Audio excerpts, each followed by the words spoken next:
अज्ञानतिमिरान्धस्य ज्ञानाञ्जनशलाकया चक्षुरुन्मिलितं येन तस्मै श्रीगुरुवे नमः। आज की सभा के सभापति महोदय, ज्योतिष पीठाधीश्वर जगत गुरु शंकराचार्य के चरणों में सादर दंडवत प्रणाम।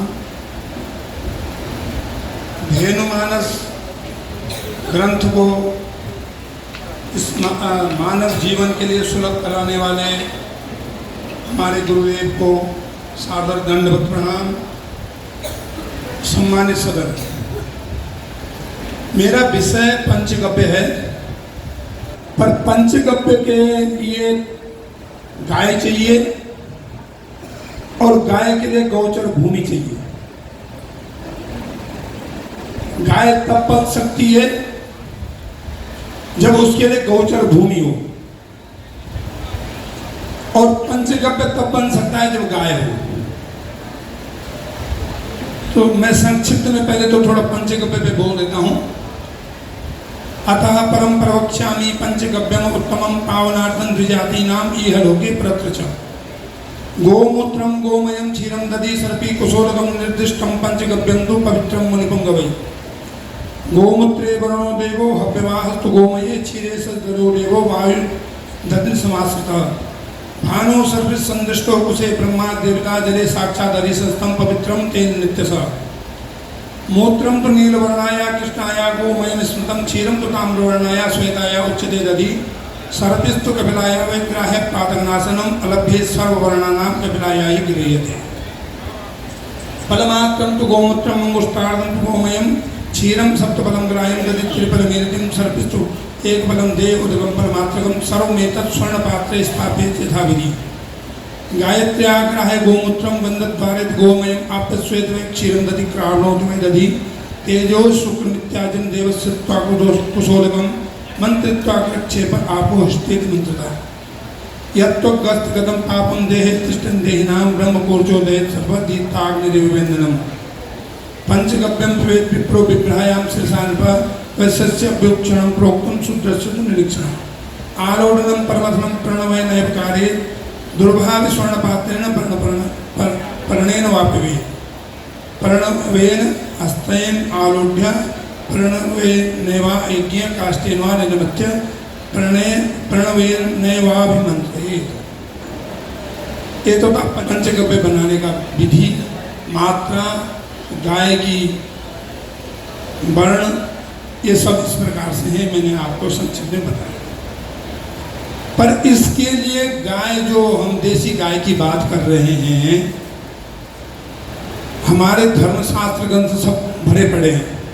और पूज्य गुरुदेव जी ने कल सनातन धर्म के लिए अलग अलग, जो सिख, बौद्ध, जैन, जितने भी धर्म के अनुयायी हैं, सबके बारे में बताया कि गौ की क्या महत्ता है। और पूज्य गुरुदेव जी ने धेनुमानस ग्रंथ की रचना करी, तो उसमें भी पूरा वर्णन है। अब बात आती है कि जिस गाय की बात हो रही है, वो गाय तो कहीं घर में तो रहती नहीं है। उस गाय के लिए गौचर भूमि सर्वप्रथम आवश्यक है। आप उदाहरण ले लीजिए दिलीप महाराज जी का।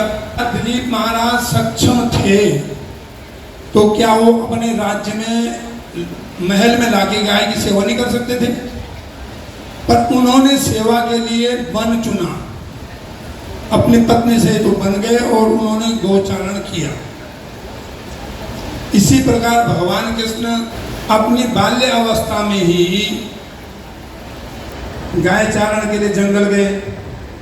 कहीं किसी धर्मशास्त्र में ऐसा जिक्र है कि नंद बाबा के पास इतने खेत थे, वहाँ घास होती थी और इतनी कुट्टियाँ काटी जाती थी, तब गाय पाली जाती थी? ऐसा तो कहीं जिक्र नहीं है। जिक्र है तो सिर्फ गौचारण का जिक्र वन भूमि पे है।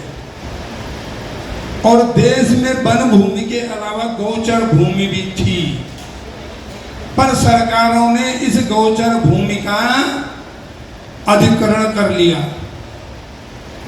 और उसकी तरफ किसी भी संस्था का निगाह नहीं गई। दुनिया भर के रोड कटे, हाईवे बन रहे हैं, पुल बन रहे हैं, नदियों पे बांध बन रहे हैं, गांवों से शहर बन गए, नगर निगमें बन गई, गांव के गांव विलोप हो गया, गांव का शहर बन गया, और सब ने अपना अपना क्लेम ले लिया। इस गाय का क्लेम कौन लेगा, इस गाय के वन भूमि का, गोचर भूमि का विस्थापन का जिक्र कौन करेगा। अध्यक्ष महोदय, आज मुझे आपके समग्र बात करने का साहस हो रहा है कि हमने शपथ तो ग्रहण कर ली, पर इस मामलों को हमें ही उठाना पड़ेगा।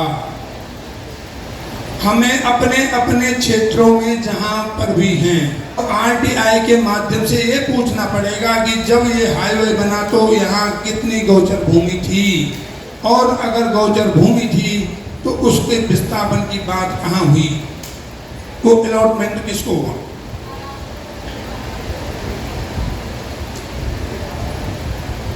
अध्यक्ष महोदय,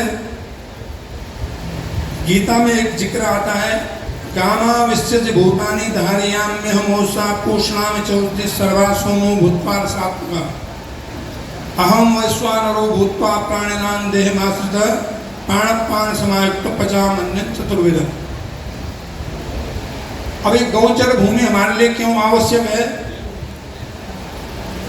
भगवान गीता के पुरुषोत्तम योग में बोल रहे हैं कि जो औषधियों में ओज है वो मेरी शक्ति है, मेरी प्राण शक्ति है, और उस ओज को किसान अन्न इत्यादि के द्वारा, फल सब्जी के द्वारा उगाता है।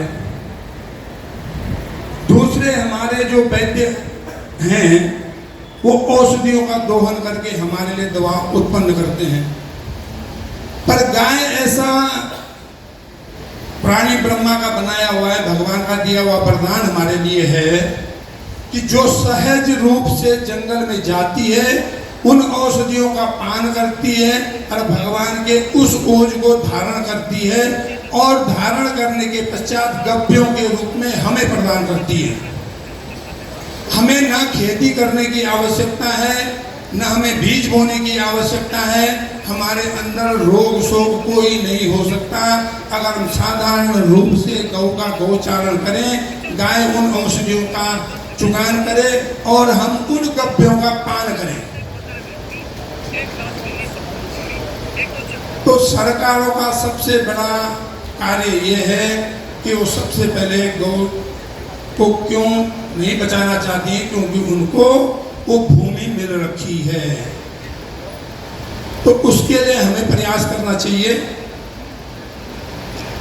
अध्यक्ष महोदय, अभी हमने पीछे चुनाव में शपथ ग्रहण कराया था कि हम वोट सिर्फ उन्हीं लोगों को देंगे जो गौव्रती होंगे और गौ माता को राष्ट्र माता घोषित करने के लिए अपना संकल्प पत्र देंगे।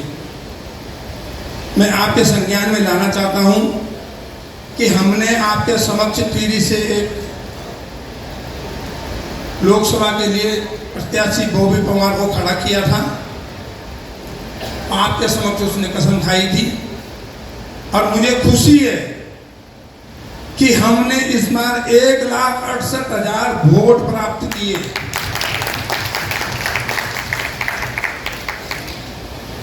जब पूज्य गुरुदेव जी ने चुनाव लड़ा था तब हमारे यहाँ उतनी जागरूकता नहीं थी,